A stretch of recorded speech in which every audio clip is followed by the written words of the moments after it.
इस कार्यक्रम के निवेदक हैं बाल ब्रह्मचारिणी जयू दीदी, पूनम दीदी, श्री कुंथु सागर विद्या शोध संस्थान आलते, श्री क्षेत्र कुंथुगिरी तीर्थ हाथ कडंगले, जिला कोल्हापुर, महाराष्ट्र।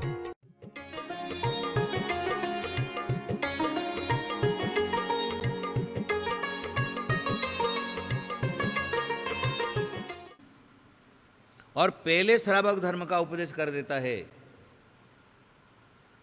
तो निग्रह स्थानम लिख दिया है। अमृतचंद स्वामी कहते हैं वो उपदेश करता, वो गुरु जो क्या है, वो प्रायश्चित का स्थान पर है। क्यों? सामने वाले की भावना मुनि दीक्षा लेने की है, और तुमने अगर उसको सस्ता माल दिखा दिया, श्रावक धर्म दिखा दिया, तो मुनि भावना से वह च्युत हो जाएगा और मुनि नहीं बन करके क्षुल्लक बन जाएगा, श्रावक बन जाएगा, सप्तप्रतिमाधारी बन जाएगा। क्योंकि मुनि धर्म कोई सामान्य बात नहीं है। कौन जीव खरीद सकता है उसको? कौन जीव धारण कर सकता है? जिसका संसार निकट आ गया है, भव निकट आ गए हैं, कुछ ही भवों में उसको मोक्ष की प्राप्ति होने वाली है। इसलिए गुरु पहले निग्रंथ दीक्षा की बात करते हुए दीक्षा लेना है तो मुनि दीक्षा ले ले, उसको पटाएंगे, उपदेश करेंगे, समझाएंगे। अगर किसी भी हालत में वो कहता है कि नहीं, मेरे को ऐसा कठोर जो है चर्या पालन मेरे से नहीं होगी, इसलिए और थोड़ा सा नीचे देखिए, हम अपनी बात बताते। जब हुमुच पद्मावती में दीक्षा की चर्चा छिड़ी, हम 3 जीव थे, नेमीचंद, पार्शकीर्ति और कन्हैयालाल। ये 3 जीव खड़े हैं, दीक्षा की प्रार्थना कर रहे। 2 ने मुनि दीक्षा लेने का नारियल चढ़ा दिया। हमारे से पूछा गया, बोले मेरे को मुनि दीक्षा नहीं लेना है, हमसे मुनि दीक्षा प्राप्त पालन नहीं होगी। गुरु महाराज क्या कहते हैं? अरे पागल, गधे पर चढ़ोगे गधे सरी का सत्कार होगा, हाथी पर चढ़ोगे तो हाथी सर का सत्कार होगा। देने वाला अगर तुमको मुनि दीक्षा देने के लिए तैयार है, उसके ज्ञान में झलक गया है, उसका निमित्त श्रेष्ठ मिल गया है उनको, अगर वो कहता है तुम्हें मुनि दीक्षा ही लेना है। हमने सोचा, अरे जब गुरु कृपा दृष्टि कर रहे हैं, स्वयं गुरु के विचार हैं, स्वयं गुरु देने के लिए तैयार है, जो कुछ होगा सो देखा जाएगा। देखिए, कोई हमने पहले शिक्षा प्राप्त नहीं की, मात्र धर्म की शिक्षा को छोड़ करके कुछ भी नहीं। मैं समझता हूं जिस समय हमने दीक्षा लिया उस समय नमोकार मंत्र भी शुद्ध पढ़ते नहीं आता होगा, मेरा ख्याल है, जहां तक है वहां तक। लेकिन गुरु की कृपा दृष्टि हो गई, तैयार हो गए, कभी केसलोच नहीं किया। देखिए, दिगंबर साधु की चर्या बड़ी कठोर होती है, लोहे के चने हैं, सामान्य बात नहीं है। 2 चीज बड़ी कठिन है, भूखा रह लेगा, वो दूसरा एकासन वगैरह आदि आदि सारा का सारा कर लेगा, नंगा रहना और केसलोच करना, ये 2 चर्या जो है बड़ी कठिन चर्या है। देखिए, जब तीनों का केसलोच प्रारंभ हो गया तो साधु बनता है ना जो, उस समय आसपास के जो सहयोगी हैं, उस समय क्योंकि मुहूर्त थोड़ा सा रहता है, छोटा सा मुहूर्त रहता है, उस मुहूर्त में सारा कार्य करना है, होना है। तो वहां पर उस समय उसके ऊपर दया नहीं करता, दीक्षा लेने वाले के ऊपर झूम जाते, एक एक माथे पर दो दो तीन तीन जने झूम जाते, और जिसके हाथ में जैसे बाल पड़े वैसे बाल उखाड़ करके उसको मुंडित केसम बना देते, केसलोच हो जाता है। विशेष बात है, केसलोच हो गया, संस्कार हो गए, और उसके बाद गुरु कृपा से आज जो कुछ है सो आप लोगों के सामने है।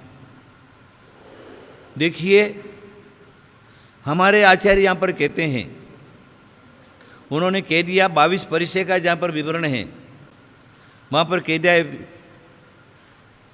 अंतर विषय वासना वर्ते, बाहर लोक लाज भय भारी, याते परम दिगंबर मुद्रा धर नहीं सके दीन संसारी।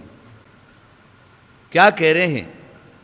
अंतर विषय वासना बरते, अंतर जो क्या है विषय वासना से सहित जीव रहता है, और बाहर लोक लाज भय भारी।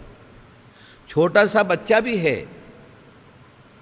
अगर उसको चड्डी उतारने के लिए बोलोगे तो नहीं उतारेगा वो, है ना?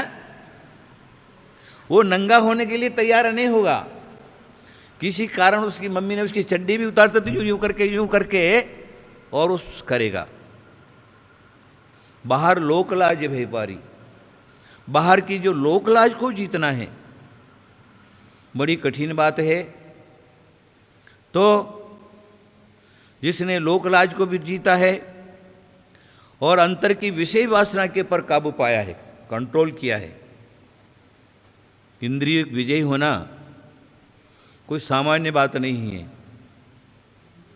जैनाचार्य जब भी अपने शिष्य के ऊपर दीक्षा के संस्कार करता है तो उसके अंदर 28 मूल गुणों की स्थापना करता है। 28 मूल गुण जो हैं उनकी स्थापना करता है। उसमें 5 इंद्रिय निरोध लिखाया है, बताया है। पांचों इंद्रियों के पर जो निरोध कर लेता है, षड आवश्यकों का पालन करता है, 7 विशेष गुणों का पालन करता है और 5 महाव्रतों का पालन करता है, ये 28 मूल गुण ये क्या है? ये एक प्रकार के संस्कार है। हमारे जैनाचार्यों ने जहाँ पर भी संस्कारों की बात की है वहाँ पर जीव के लिए कहा है तो द्विजन्मा बन जा। द्विजन्मा, द्विज जो शब्द आता है ना शास्त्रों में, आदि पुराण आदि आदि के अंदर आता है द्विज। द्विज मतलब वर्तमान में जो ब्राह्मण लोग वगैरह अपने को कहते हैं हम द्विज हैं, हम द्विज हैं, लेकिन यहाँ पर वो द्विज की बात नहीं है।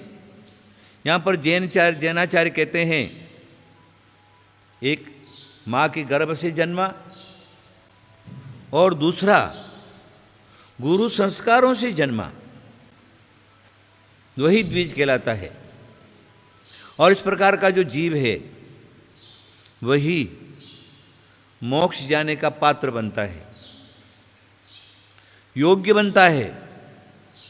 और जो क्या है अपनी शक्ति के अनुसार गुरु के द्वारा किए हुए जो संस्कार हैं उन संस्कारों से, देखिए वर्तमान में कोई सामान्य बात नहीं रहती। जब गुरुजन दीक्षा देते हैं तो क्या करते? पहले उसकी पात्रता देखते।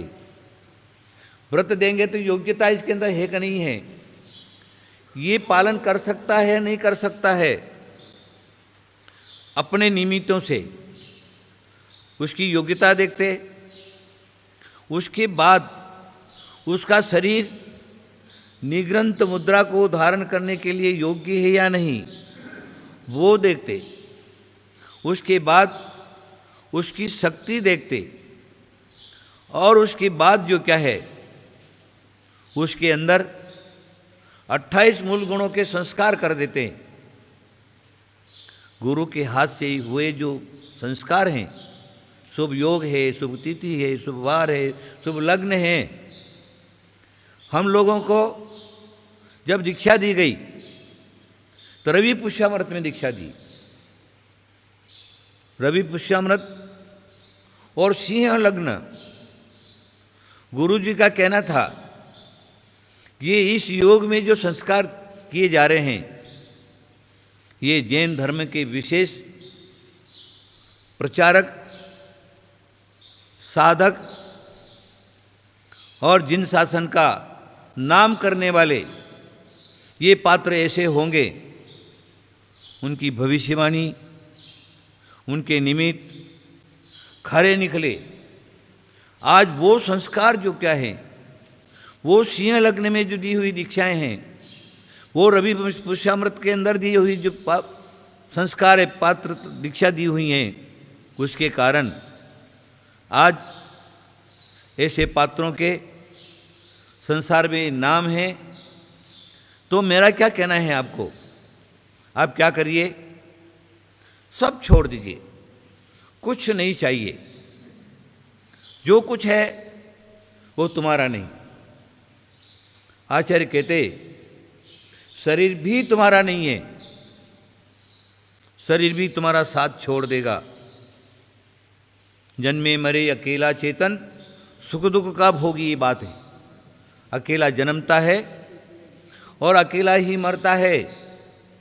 ये बीच के जो संयोगी जो जी है वो कुछ दिनों के लिए है, कुछ क्षणों के लिए है। सब छोड़ करके चले जाते, जीव अकेला रहता है। जिसने अकेलापन समझ लिया है वही निग्रंथ दीक्षा ले सकता है। नवि सिजई वत्थ धरो, कुंद स्वामी ने कह दिया, नवि सिजई वत्थ धरो, यदि भी जिन शासने होई तीर्थ यरो, नग्गो ही मोख मग्गो, शेषा उमग्गया सव्वे। ये कुंद स्वामी ने बहुत पाड़ के अंदर एक गाथा दे दिया।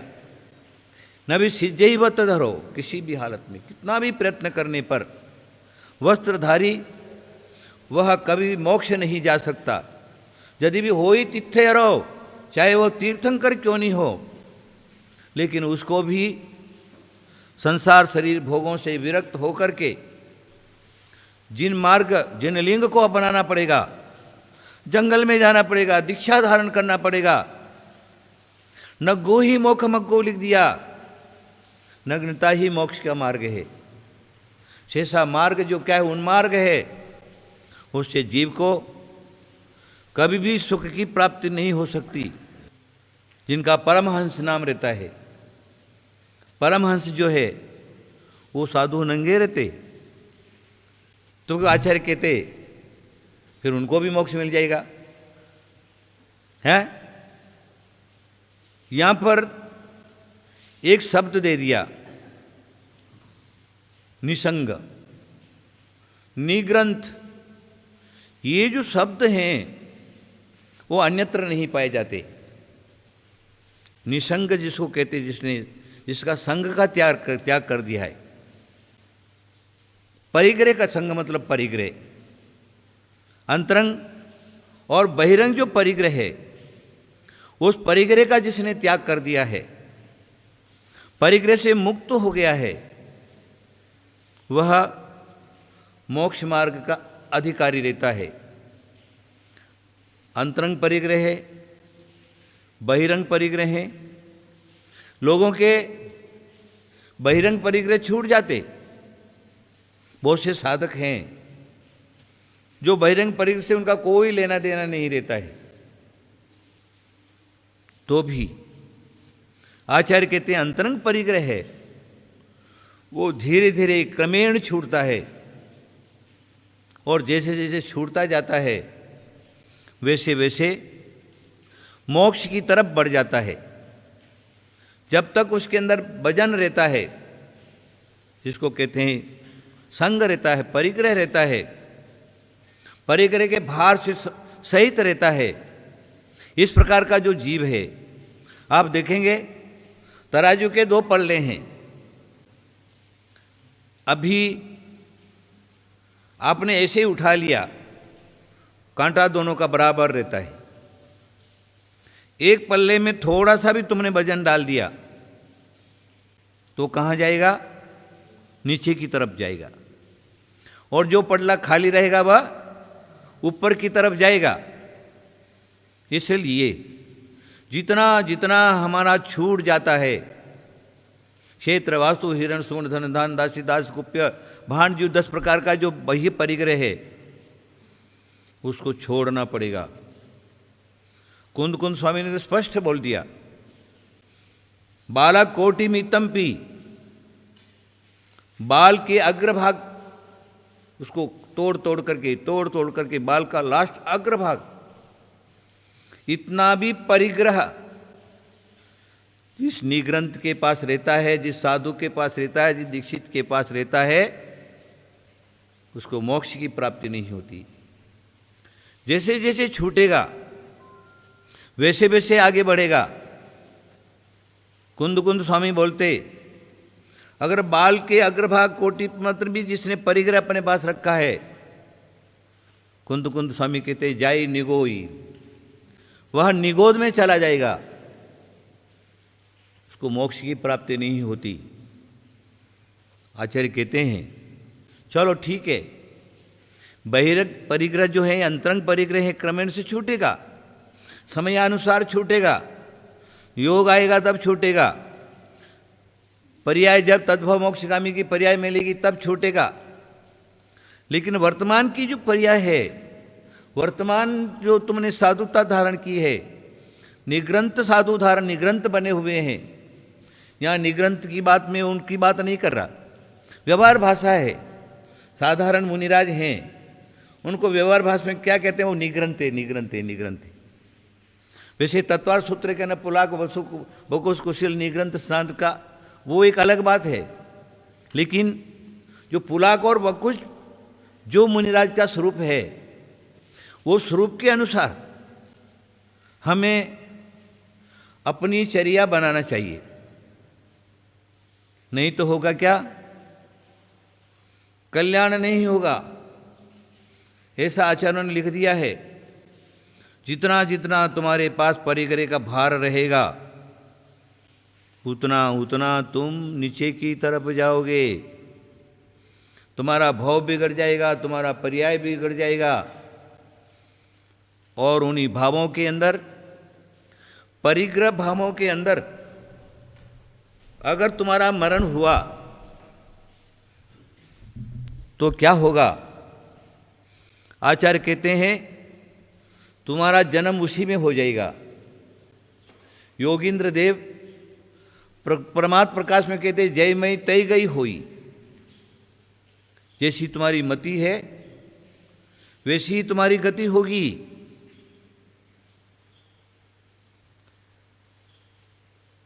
मति हमको ठीक करना है।